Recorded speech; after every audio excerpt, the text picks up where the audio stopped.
अस्सलाम वालेकुम my YouTube family and welcome back to my channel. क्या हाल चाल है आप सबका। उम्मीद है कि आप सब ठीक होंगे, अपने अपने घर में खुश और आबाद होंगे। और जिनके बच्चे स्कूल जाने लगे हैं, आई होप उनकी लाइफ बैक टू नॉर्मल हो चुकी होगी, क्योंकि जब से स्कूल्स बंद थे मदर्स काफ़ी परेशान भी थी। बच्चे ऑफकोर्स बहुत परेशान करते हैं, बहुत तंग करते हैं। सारा दिन या तो गली में खेलते रहते हैं या फिर मोबाइल या टैबलेट्स वगैरह पे होते हैं।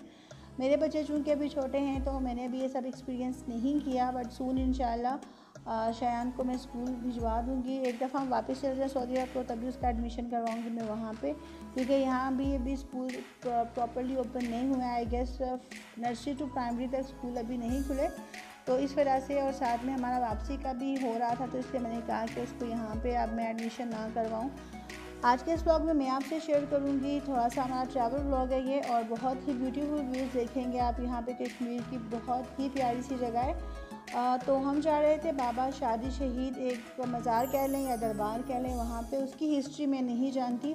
और जब मैंने कुछ लोगों से पूछा तो जो उन्होंने मुझे बताया मुझे वो रियल से ज़्यादा फ़िक्शन लगा, इसलिए मैंने आपसे शेयर नहीं किया, क्योंकि जब तक मुझे खुद कंफर्म नहीं होता कि उस दरबार में ऐसा क्या है कि वहाँ पे इतने सारे लोग जाते हैं, बहुत ज़्यादा रश होता है। और हमने चूँकि अपनी लाइफ का मोस्ट ऑफ़ द टाइम हम लोग सऊदी अरब में रहें, लाइक हमें वहाँ पे 22 to 23 ईयर्स हो गए, तो मेरी 80% लाइफ सऊदी अरब में गुजरी है। तो मुझे नहीं पता कि कश्मीर में कौन कौन सी जगह हैं ऐसी जहाँ बहुत से लोग जाते हैं। यहाँ पे मेरी सासू माँ ने मन्नत मानी थी कोई, जब रेयान शयान पैदा हुए थे तो उन्होंने मन्नत मानी कि वो बकरा लेके जाएंगी और वहाँ पे न्याज देंगी या सदका देंगी, तो इसलिए हमें जाना पड़ा, तो हम जा रहे हैं वहाँ पे।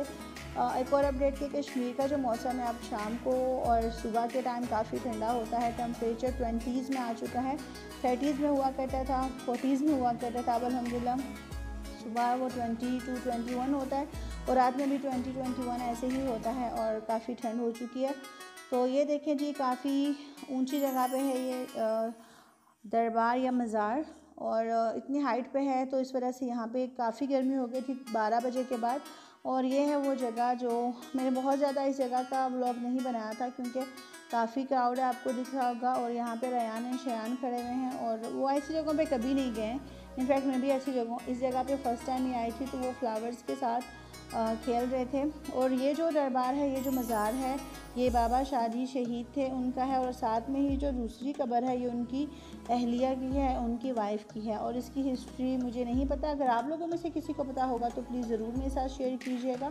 मुझे बस इतना पता है कि ये उनका मज़ार है और साथ में ही उनकी बीवी की और उनकी कब्र एक साथ है, बस मुझे इतना पता है। और ऐसा क्यों हुआ था ये मुझे जो स्टोरी पता चली वो मैं ठीक से एक्सप्लेन भी नहीं शायद कर पाऊँगी, क्योंकि मुझे खुद से भी समझ नहीं आई थी।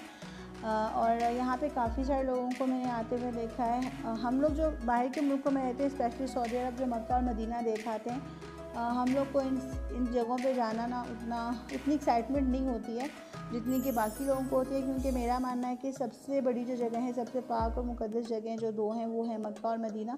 जब हम वहाँ पे हो आते हैं तो फिर इन सब चीज़ों का इतना हिस्ट्री जानने का मुझे वो भी नहीं था, क्योंकि बाज़ दफ़ा जब हम ड्रामास में भी देखते हैं कि मज़ारों पे जाके लोग गिरहें बांधते हैं, धागे बांधते हैं और मन्नतें मानते हैं, तो कुछ लोग उसे बिदअत भी कहते हैं, कुछ लोग मान भी लेते हैं। तो मैं इसमें कंफ्यूज थी कि इसे क्या कहा जाए। एनीवेज़, क्योंकि मेरी सासू माँ, मेरी अम्मी जी ने मन्नत मानी हुई थी, तो मेरे हस्बैंड ने कहा कि क्योंकि उन्होंने कहा कि हम सदका करेंगे, तो सदका तो आप कहीं भी कर सकते हैं, तो इसलिए हम वहाँ पे बकरे लेके चले गए थे। ये वहाँ पे कुछ हॉकर्स हैं जो चूड़ियाँ बेच रही थी, और साथ में ही सामने आपने शॉप्स देखी होंगी, बच्चों की टॉयज़ हैं और कुछ प्यारे प्यारे से कुशन्स भी थे। महंगाई यहाँ पे उरूज पे थी, बहुत ही महंगी महंगी चीज़ें दे रहे थे, बस बच्चों का आपको पता है शयान जहाँ भी टॉयज़ देखता है, स्पेशली कार्स वगैरह, तो वो फिर नहीं रुकता है। मिट्टी के प्याले भी मैंने देखे थे और छोटी छोटी सी जो हांडियाँ होती हैं वो भी, बट ये सब चीज़ें वहाँ से लाना सूटेबल नहीं था, क्योंकि मुझे पता था कि ये टूट जाएंगी। दूसरा, हम सऊदी अरब कुछ भी कैरी नहीं कर सकते, हमारे ऑलरेडी बच्चों के इतने कपड़े वगैरह होते हैं कि कुछ और चीज़ों के बारे में सोच नहीं सकते। यहाँ पे प्लास्टिक के जो आप टिफ़िन्स वगैरह बाल्टियाँ देख रहे हैं, लोग यहाँ पे आते हैं जो बकरे ज़िबा करते हैं उनको बाकायदा पकाते हैं या बिरयानी बनवाते हैं, कौरमा वगैरह ऐसा, तो फिर सब लोग मिल बैठ के खाते हैं और चाहे तो घर में भी ले जाते हैं। एक बकरा यहाँ पे इनको देना होता है, फॉर एग्जांपल जो आप गोश्त लाते हैं ना, आपको 50% यहाँ पे देना होता है। तो हमारे पास 2 बकरे थे, एक बकरा हमने उनको दे दिया था, दूसरा हम लोगों ने खुद बनाया था। और वहीं पे जो फैमिली मेम्बर्स हम गए थे हम लोगों ने खाया और कुछ जो उनसे हम घर ले आए थे, जो लोग नहीं गए थे उनके लिए। तो यहाँ पे मुझे ये हैंड फैंस बहुत अच्छे लगे थे, छोटे छोटे से बैलेंस हैं और आप देखें बहुत ही प्यारे हैं, और ट्रक वगैरह हैं। मतलब ये सब चीज़ें जो है पाकिस्तान की हेरिटेज को भी थोड़ा सा दिखाती हैं। तो जो लोग नहीं हैं फेमिलियर इन चीज़ों से, उन्हें देख के आई होप अच्छा लगेगा। तो ये ट्रक भी बहुत अच्छे थे और शयान को काफ़ी अच्छे लग रहे थे, बट ये शो पीस हैं, बच्चे इनसे खेल नहीं सकते हैं, तो मैंने नहीं लिए थे। यहाँ से हम आ गए हैं वापस। वहाँ पे जो हमने खाना खाया था, ये जो खाना बनाया था उसकी वीडियो मैंने नहीं बनाई, क्योंकि रेयान वहाँ पे गिर गया था, तो थोड़ी सी उसे चोट लग गई थी सर में, ब्लीडिंग होना शुरू हो गई। इस वजह से फिर मुझे होश नहीं रहा व्लॉग्स वगैरह करने का। हाँ, चूड़ियाँ हमने ज़रूर ली थी वहाँ से, और कुछ बच्चों के टॉयज़ ले लिए थे बच्चों को खुश करने के लिए। और वहाँ पे काफ़ी महंगाई है, एक रोटी 8 रुपये की थी। और लाइक प्याज वगैरह की प्राइस, हम वैसे तो हम आधी चीज़ें घर से ही ले गए थे, क्योंकि मेरा फर्स्ट एक्सपीरियंस था, मुझे इतना पता नहीं था। इवन मेरे हस्बैंड भी आई थिंक बहुत बचपन में गए थे, तो उन्हें भी इतना याद नहीं था कि क्या करना है।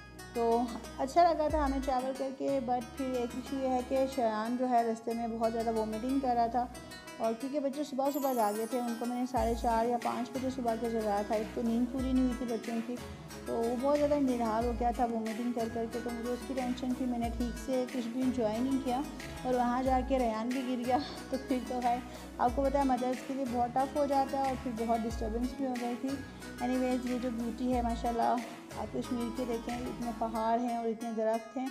तो आई होप कि आपको मेरा आज का व्लॉग अच्छा लगा होगा। तो अच्छा लगा हो तो प्लीज़ मुझे कमेंट सेक्शन में ज़रूर बताइएगा। और अब मैं आपको बताती हूँ कि हमारा सऊदी अरब का क्या है। तो सऊदी अरब का जो एक रूल है कि जब आपका इकामा रिन्यू होता है, तो आपके जो डिपेंडेंट्स होते हैं, जैसे मेरे हस्बैंड का इकामा रिन्यू होने के लिए हमें अभी डिपेंडेंट फ़ी जमा करवानी पड़ेगी। हम लोग यहाँ पे हैं, तो अब हम सोच रहे हैं कि डिपेंडेंट फ़ी कैसे जमा करवाएं, जिसकी अमाउंट भी काफ़ी ज़्यादा है, 10 to 11,000 रियाल्स है। तो जैसे ही वो जमा होगी, तो मेरे हस्बैंड का इकामा रिन्यू हो जाएगा फॉर 1 ईयर। तो उसके बाद ही जाके हम लोग की टिकट्स बुक होंगी। तो may be mid of October या एंड ऑफ अक्टूबर हो जाएगा। अभी सबसे पहले हमने अरेंजमेंट्स करने हैं डिपेंडेंट फ़ी के।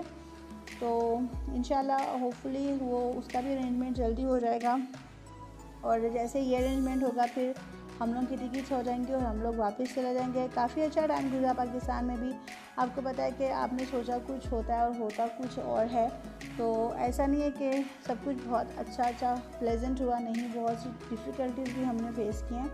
फाइनेंशियल क्राइसिस भी बीच बीच में आए, क्योंकि जब आपके छोटे बच्चे होते हैं ना, तो आपको उनके लिए बहुत कुछ करना पड़ता है।